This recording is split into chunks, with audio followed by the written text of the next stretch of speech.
The Secret of Chimneys by Agatha Christie, Chapter 8. A Dead Man. On that same Thursday afternoon, Virginia Revel had been playing tennis at Ranelagh. All the way back to Pont Street, as she lay back in the long, luxurious limousine, a little smile played upon her lips as she rehearsed her part in the forthcoming interview. Of course, it was within the bounds of possibility that the blackmailer might not reappear, but she felt pretty certain that he would. She had shown herself an easy prey. Well, perhaps this time there would be a little surprise for him. When the car drew up at the house, she turned to speak to the chauffeur before going up the steps. "How's your wife, Walton? I forgot to ask." "Better, I think, ma'am. The doctor said he'd look in and see her about 6:30. Will you be wanting the car again?" Virginia reflected for a minute. "I shall be away for the weekend. I'm going by the 6:40 from Paddington, but I shan't need you again. A taxi will do for that. I'd rather you saw the doctor. If he thinks it would do your wife good to go away for the weekend, take her somewhere, Walton. I'll stand the expense." Cutting short the man's thanks with an impatient nod of her head, Virginia ran up the steps, delved into her bag in search of her latchkey, remembered she hadn't got it with her, and hastily rang the bell. It was not answered at once, but as she waited there, a young man came up the steps.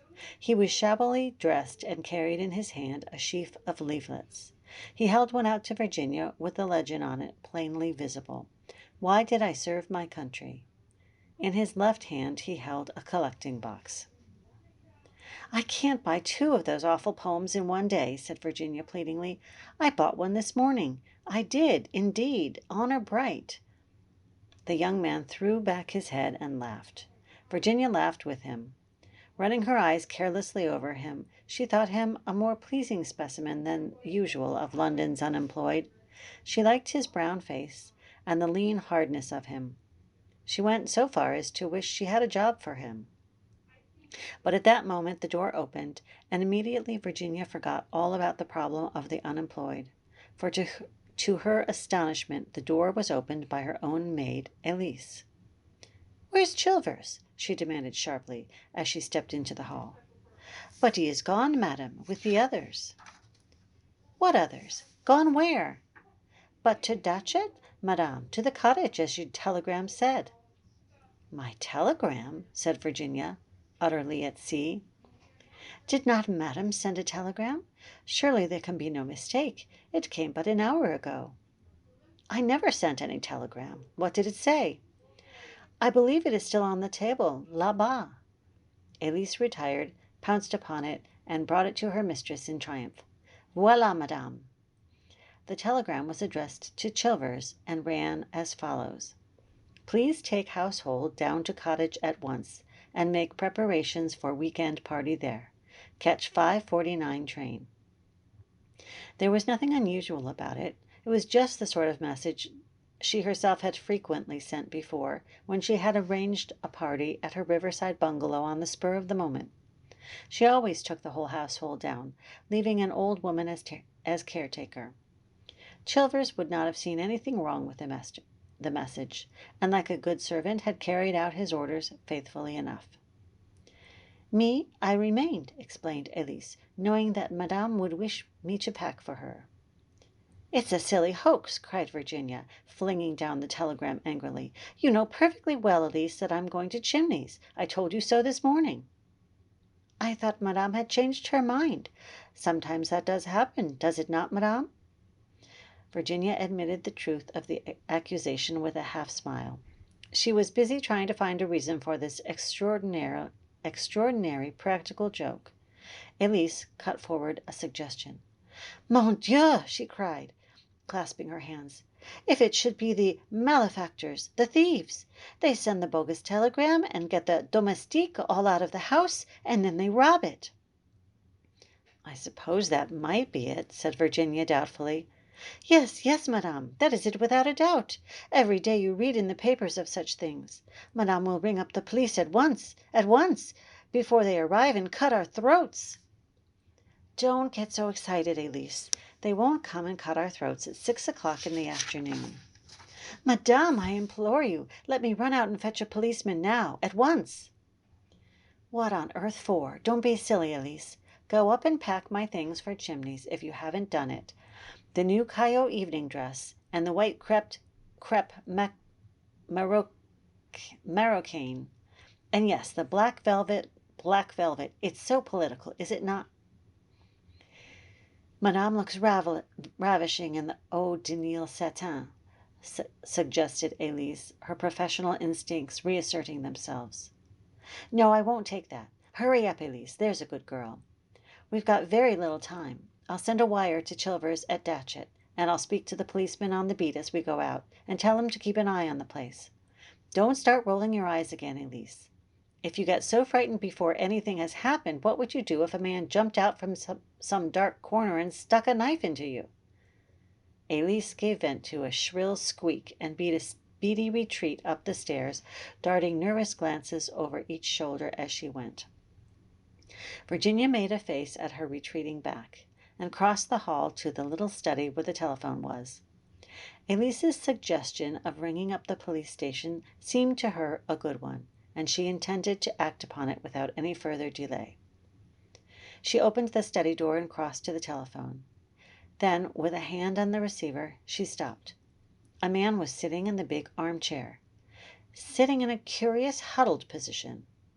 In the stress of the moment, she had forgotten all about her expected visitor. Apparently he had fallen asleep whilst waiting for her. She came right up to the chair, a slightly mischievous smile upon her face. And then, suddenly, the smile faded. The man was not asleep. He was dead.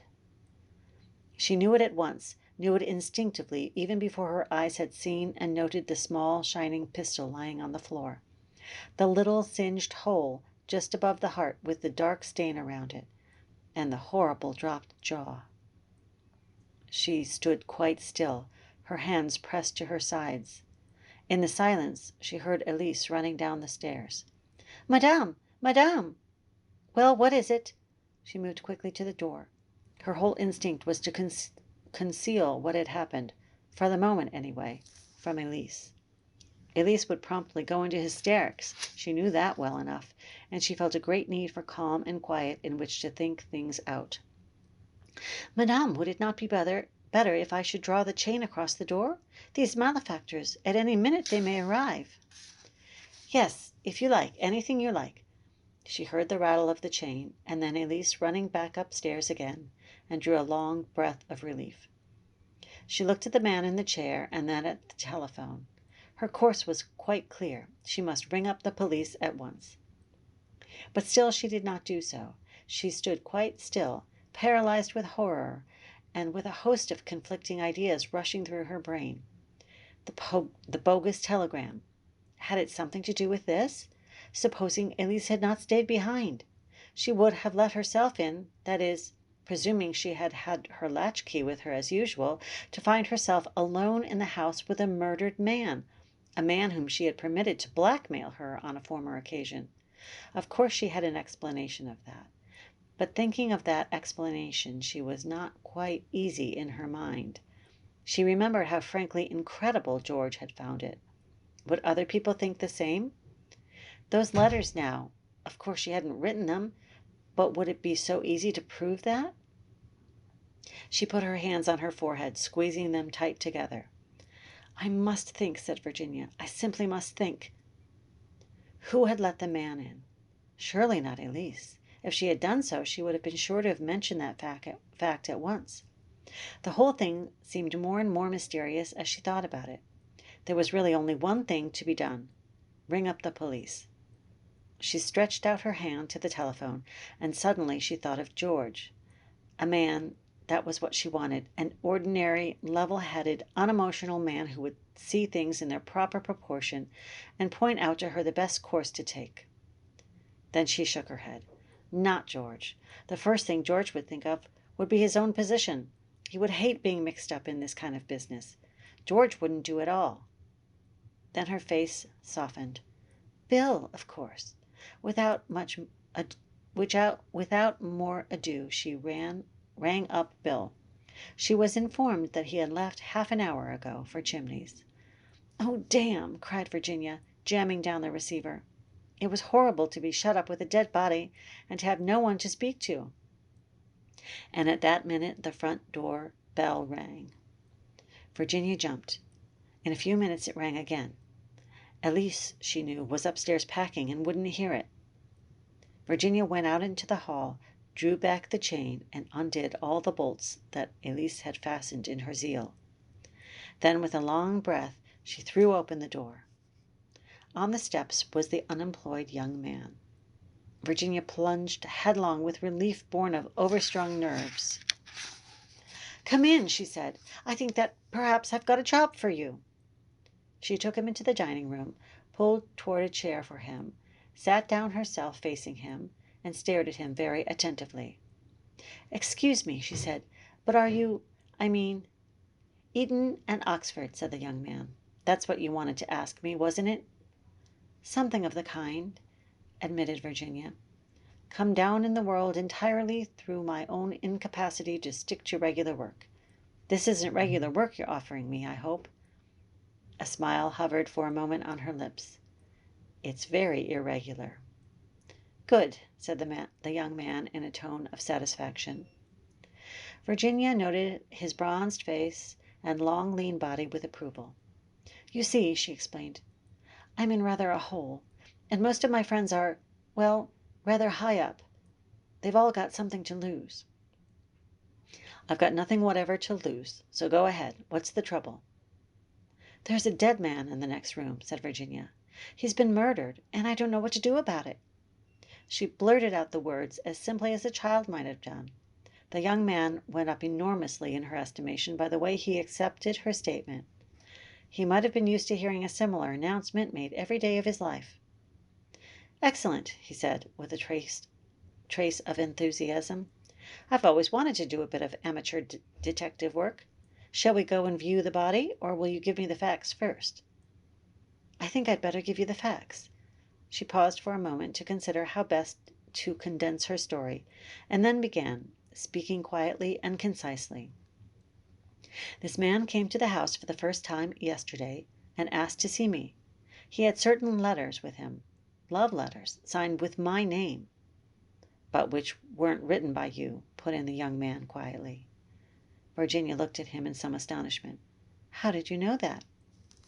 "Oh, I deduced it. But go on." "He wanted to blackmail me, and I don't know if you'll understand, but I let him." She looked at him appealingly, and he nodded his head reassuringly. "Of course I understand. You wanted to see what it felt like." "How frightfully clever of you. That's just what I did feel." "I am clever," said the young man modestly, "but, mind you, very few people would understand that point of view.